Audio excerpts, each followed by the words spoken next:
السلام علیکم ورحمۃ اللہ وبرکاتہ نحمده ونصلي على رسوله الكريم اما بعد فاعوذ باللہ من الشیطان الرجیم بسم اللہ الرحمن الرحیم رب اشرح لي صدری ويسر لي امری واحلل عقدۃ من لسانی یفقهوا قولی۔ ہمارا آج کا موضوع ہے زکوٰۃ۔ زکوٰۃ کا لفظی مطلب پاک کرنا، صاف کرنا اور کسی چیز کو بڑھانا ہے۔ اسلام میں زکوٰۃ کا کانسیپٹ یہ ہے کہ انسان ایک طرف اپنے مال کو پاک اور صاف کرے، دوسری طرف اللہ کے راستے میں خرچ کر کے اسے مزید بڑھائے، کیونکہ اللہ سبحانہ و تعالیٰ ایک کھجور کو بھی ایک پہاڑ برابر کر دیتے ہیں۔ یہ لکھتے ہیں کہ زکوٰۃ سے مراد وہ متعین رقم ہے، متعین سے مراد فکسڈ، جو ایک مال والا آدمی یعنی مالدار آدمی اپنے مال میں سے سال کے آخر میں نکالتا ہے، اور یہ سال ہجری سال ہوتا ہے۔ اس طرح وہ اپنے کمائے ہوئے مال کو پاک کرتا ہے، کیونکہ جب انسان کمائی کرتا ہے تو کوئی بھی کام کرے، خواہ تجارت ہو یا کوئی جاب کرتا ہے یا کوئی اور محنت کرتا ہے، تو کہیں نہ کہیں اس سے کچھ نہ کچھ کوتاہی ہو جاتی، کہیں بھول چوک کا احتمال ہوتا ہے، کہیں کسی پر زیادتی ہو جاتی ہے۔ تو وہ مال جو انسان کے پاس بطور نفع جمع ہو جاتا ہے، ایک جزئی حصہ کو، جزئی یعنی اس کا ایک حصہ خدا کی راہ میں دے کر بقیہ حصے کو وہ اپنے لیے جائز طور پر قابل استعمال بنا لیتا ہے۔ گویا وہ مال کو چال ہوتی ہے جو نکال دی جاتی ہے، اور اس طرح باقی مال صاف ہو جاتا ہے، پاک ہو جاتا ہے۔ اپنی کمائی میں سے زکوٰۃ کی رقم نکالنا اس بات کا عملی اعتراف ہے کہ اصل دینے والا خدا ہے، کیونکہ زکوٰۃ اللہ کے حکم کے مطابق دی جاتی ہے اور اللہ ہی کے بتائے ہوئے راستے پر دی جاتی ہے۔ تو جب انسان اپنے مال میں سے کسی کو اللہ کے حکم کے مطابق دیتا ہے، اللہ کے بتائے ہوئے طریقے کے مطابق دیتا ہے، تو گویا وہ اللہ تعالیٰ کا شکر ادا کر رہا ہوتا ہے۔ جب دینے والا خدا ہے تو بندے کو چاہیے کہ اس کے دیے ہوئے میں سے خدا کی راہ میں خرچ کرے، یعنی اسی کے پسند کے مطابق اور اسی کے بتائے ہوئے طریقے کے مطابق خرچ کرے۔ زکوٰۃ کا قانون یہ ہے کہ مال والوں سے لے کر اس کو بے مال والوں میں دینا، یعنی جن کے پاس مال نہیں انہیں دینا۔ یہ دولت کی گردش میں پیدا ہونے والی نابرابری کو دوبارہ برابر کرنے کا ایک طریقہ ہے۔ دولت کی گردش سے مراد یہ کہ مختلف لوگوں کے پاس جو مال آتا یا جاتا ہے، کبھی ایک مال ایک کے پاس ہوتا ہے، کبھی دوسرے کے پاس، کبھی تیسرے کے پاس۔ علی جو مال کا لفظ ہے یہ بھی عربی میں مالا یمیل سے ہے، جس کا معنی ہوتا ہے ڈھل جانا،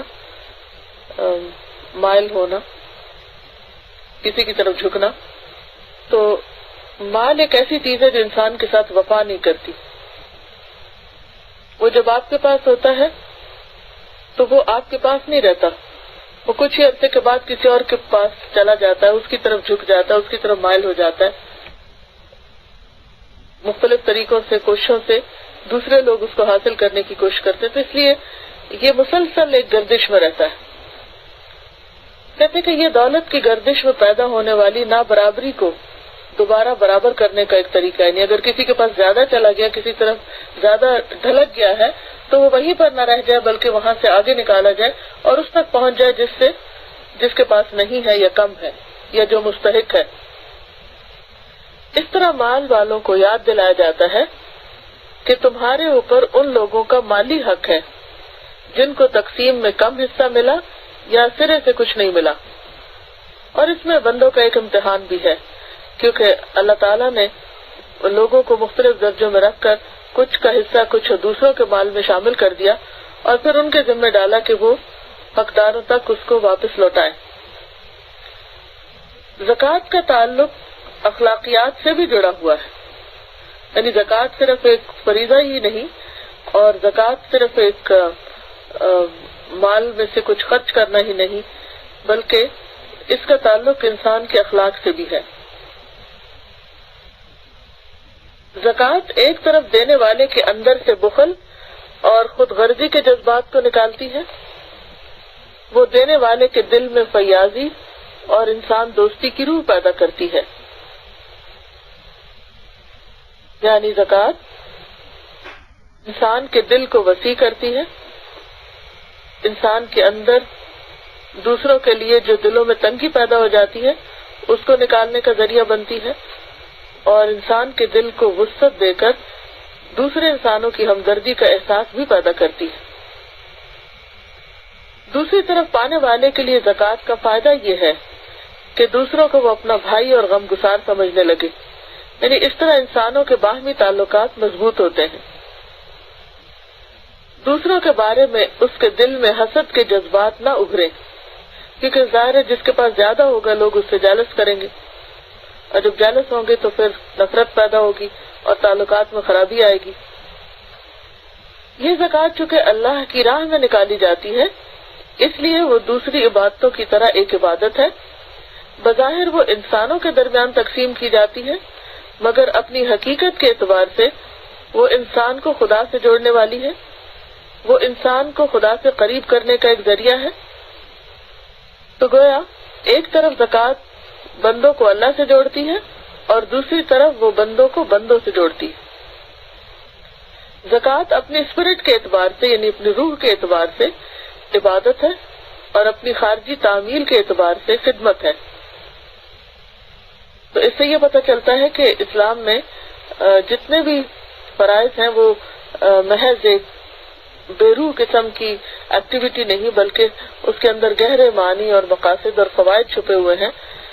اگر انسان کو یہ سارے فوائد نہ بھی معلوم ہو اور انسان اللہ کی خاطر اللہ کو خوش کرنے کے لیے اپنا یہ فریضہ ادا کرتا ہے تو غیر محسوس طریقے سے وہ ان فائدوں کو پا بھی لیتا ہے جو اللہ نے اس فرض کی ادائیگی کے پیچھے انسان کے لیے رکھے۔ اب آپ کچھ کہنا چاہیں تو فرمائیے۔ ابھی اگر آپ لوگ مختلف پاس پہ غور کریں تو ایک چیز جو مجھے استاذہ بہت زیادہ اچھی لگی وہ یہ کہ زکوٰۃ جو ہے عملی اعتراف ہے کہ اصل دینے والا اللہ ہے۔